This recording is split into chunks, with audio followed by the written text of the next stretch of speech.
to talk a little bit about you're at the round table talking through some stories about Kins. What does this weekend mean to you in honoring a friend? Yeah, it means a lot to me. I think this one is super special because of how close Kins and I are. From his rookie year through now being one of my really best friends. We play golf together, our families are super close, and all the while we have our baseball memories that we share. So this one means a lot to me personally just because of who it's honoring. Of course, John Blake is one of my favorite people in the world too, so it's extra special. But to be here for Kins and knowing full well how much this means to him, I think they kind of alluded to it during his interview out there. Like, I know this means a ton to him.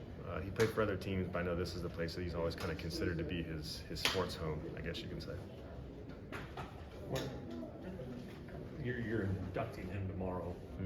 Is it going to be a repeat? You got some fresh material for tomorrow? Again, most of my material for Kins is I just can't spill it. But I'll do my best, I guess.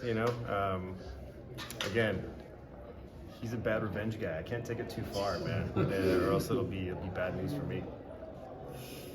How competitive is he on the golf course? He's good. He's really good. He's a good player, first of all. But I think one thing I like Kins is like he's one of those guys that like we're wired the same in a lot of different ways. But like I hate playing golf against him as much as I love it because I'm hanging out with him. It's almost like if he misses a fairway, I'm in trouble. Like he can't wait to find out how bad a spot he's in because he knows a miracle shot's like on the way. Like fully believes he's gonna bail himself out and make a great shot in second and be staring at birdie. Does it all the time. So I'm almost like, just please smoke fairways and I'll have my chance to take you down. But if he misses a fairway, like that's when he kind of like his competitive nature kind of kicks up a notch. So that just kind of talks about who he is from a competitive standpoint. And David referenced the steal against Molina. Yeah. What do you remember about it? I remember a ton. I mean, that was a huge game for us. That's when after that game, I felt like this is our series to win because we kind of got steamrolled a bit in 2010. It was almost like we got there and kind of blinked and we were in a tough spot. Whereas that one, we lost game one and we're like, all right, we have to figure out a way to pull this out. So Kins kind of gets on base to start it out. Again, like Murph said, you got the best catch and throw guy in the league back there. Well, Kins was a great base runner with a high baseball IQ. He knew full well what the time for the pitcher to the catcher was. He knew pop times all around. Even if he got a certain lead, even though it might be bang bang, he knew he'd make it. And to be able to kind of pull that off really set the tone for the rest of the inning. Because for the guys like who are coming up, like Josh and me and Adrian after that, now you're out of double play situations, and you can really just kind of swing freely at that point and see if we can push runs across. And again, in so many ways, Kins was our catalyst, and he was in that game. When you guys get together like this, do you guys ever sit around and think about what happened, and if you do, what do you talk about? What goes through your mind about how close you were, how good you were, and how close you were? Yeah, I think we don't really talk about 2011 much.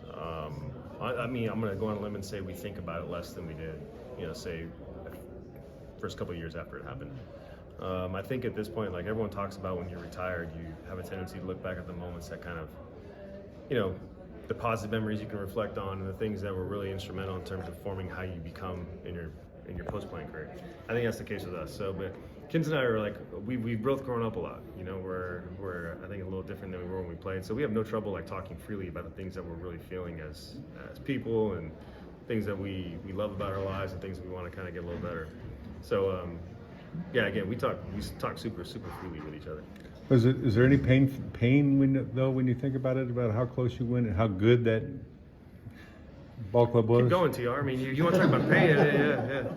Well, I mean, seriously. Yeah, I think there's always going to be. I look at that team. Sports pain. Yeah, for sure. It's a great team. That was the best rotation you guys ever had. The lineup was awesome. I mean. Yeah, there's going to be a level of sports pain. I think that's different than real pain. But there is a level of it that will never go away. Sure. Just like I think when you're a professional athlete, the highest of the highs will never go away, and the tough moments won't go away either. And I think that's the way it's supposed to be. That's the risk that you take in playing sports at this level.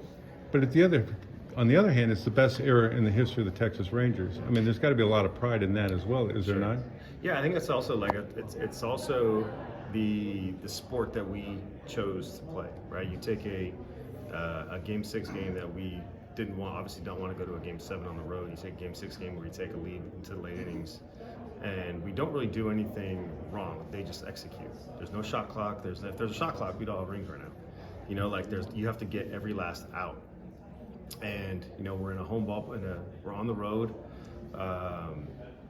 and it's tough. And rather than sit there and say, what we all could have done differently, because we've all done that. We've all kind of played that game in our heads.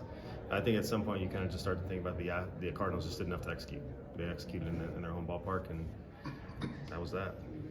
Okay. Michael, knowing Kinsler as well as you do, how do you think he'll do as manager in the World Baseball Classic? Oh, I think it'd be great. Yeah, I'm happy for him. I think it'd be great. If I was a player and I was confident that I wouldn't pull every single muscle in my body and go out and play for him right now, I think he'd be the kind of guy I'd want to play for. Again, it's like high-level baseball IQ with a real, genuine love for baseball and a respect for the players that play it. So I think he'll do really well. Did he choose